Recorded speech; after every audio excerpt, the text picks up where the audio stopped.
Voilà, vous entendez maintenant? Oui. Ah, très bien. Très bien, on continue. Voilà, c'est la manœuvre de Job. On est arrêté là. Donc, vous avez compris la manœuvre de Job? Oui. Voilà, on passe à l'autre manœuvre. Ça, elle explore l'examen le tendon du sus-épineux.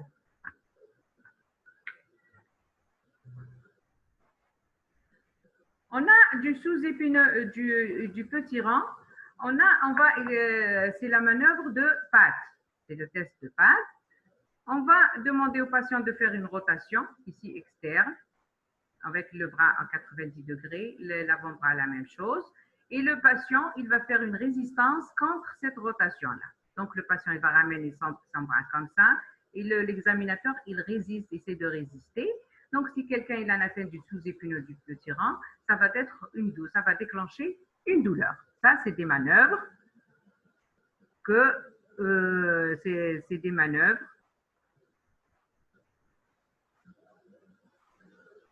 à la fin, si on reprend quelques manœuvres, vous le dites à la fin, parce qu'on a avancé un petit peu. D'accord?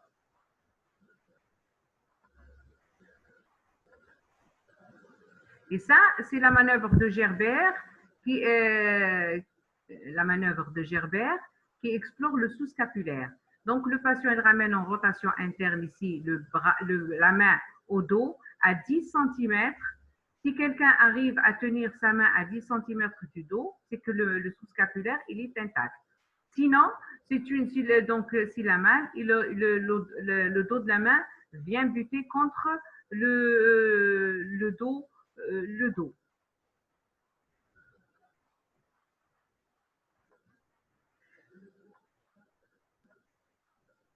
À l'exploration, on a les explorations, donc on a examiné notre patient, on l'a interrogé, on a examiné, on va demander des explorations. Biologiquement, on ne trouve rien en cas de tendinite dégénérative.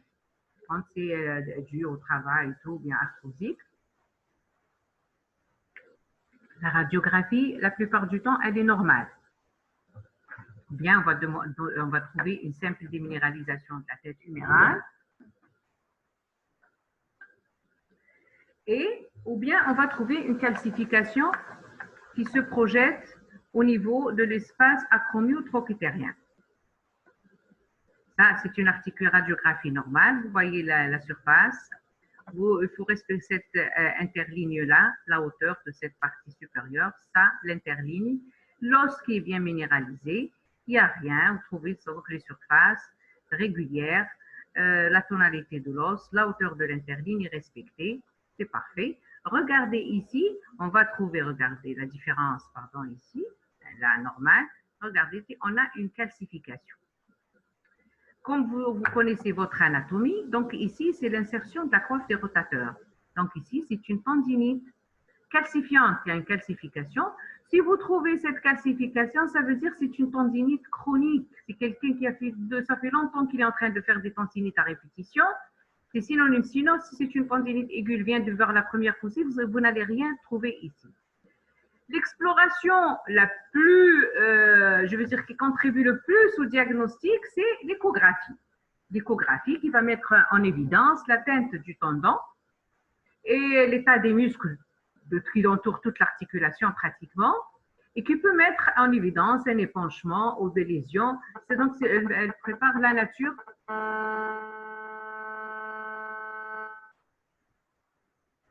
Voilà. Et on a le scanner, rarement il est demandé. L'IRM, la même chose, rarement elle est demandée en cas de tendinopathie. Le diagnostic positif, il est clinique, il est radiologique. C'est la clinique, vous êtes des cliniciens, vous confirmez par une écho si vous avez l'échographie. Comme l'échographie, elle n'est pas nocive, elle est très facile, mais on peut faire le diagnostic rapidement. Sinon, la radiographie standard, quand elle est négative, ou si c'est en faveur d'une tendinopathie aiguë, si on trouve la calcification, c'est encore une tendinopathie chronique qui confirme le diagnostic en fonction, bien sûr, du contexte. Pour le diagnostic différentiel, on a appris maintenant à dire quel est le diagnostic, quand on parle de diagnostic différentiel. Quand on parle de diagnostic différentiel, si on parle de l'atteinte périarticulaire, donc l'atteinte périarticulaire, c'est une douleur de l'épaule. Donc, quelles sont les pathologies qui donnent une douleur de l'épaule et qui ne sont pas secondaires à la tendinopathie de l'épaule? C'est quoi? Donc, ça peut être une douleur en rapport avec une atteinte articulaire. Ça peut être une douleur en rapport avec une lésion osseuse. Voilà, c'est des ostéites ou tumeurs ou une atteinte osseuse. Ça peut être une douleur projetée, c'est une névralgie C5-C6, parce que la névralgie C5-C6, elle réagit jusqu'à l'épaule au niveau de la région deltoïdienne. C'est cette partie-là, elle innerve cette partie-là. Elle est souvent confondue par qu'elle soit une douleur. Soit c'est une douleur projetée qui n'est pas en rapport du tout avec l'articulation, telle que l'infarctus, telle que la colique hépatique pour l'épaule droite, telle qu'une pleurésie, telle qu'une tumeur avec une lise costale. Voilà, donc elle n'est pas en rapport du tout avec l'épaule. Et on en a vu dans notre consultation des gens qui viennent pour une épaule douloureuse et on découvre que c'est simplement une irradiation d'une douleur d'une autre pathologie. Donc, du moment que vous êtes médecin, vous êtes clinicien, il faut faire la part des choses en interrogeant convenablement votre patient. Il faudra d'abord éliminer une urgence avant de retenir les douleurs articulaires et particulièrement l'atteinte périarticulaire. Voilà. On a des formes cliniques. Ce qu'on a vu jusque-là, c'est une épaule douloureuse simple. Et maintenant, on a les formes douloureuses hyperalgiques. Si vous avez une épaule douloureuse hyperalgique, ça veut dire que vous avez une anomalie au niveau de l'épaule qui donne une douleur très importante, très douloureuse que la tendinite simple, qui est la douleur, elle est supportable. Quand il s'agit d'une épaule, quelle que soit l'étiologie, donc il n'y a pas de pathologie de l'épaule, une douleur intense, particulièrement une crise de goutte. Une poussée de crise de goutte au niveau de l'épaule, ça donne une douleur hyperalgique. Une arthrite infectieuse de l'épaule, ça donne une arthrite. Une poussée d'un rhumatisme inflammatoire, ça donne une épaule hyperalgique. Si on parle d'épaule hyperalgique en matière de périarthrite scapulo-humérale, c'est une complication d'une tendinopathie calcifiante, c'est la bursite sous-deltoïdienne. Si on a une bursite sous-deltoïdienne, on a une douleur atroce. À l'examen clinique, vous ne pouvez pas bouger l'articulation. Il y a une limitation active et passive de l'épaule.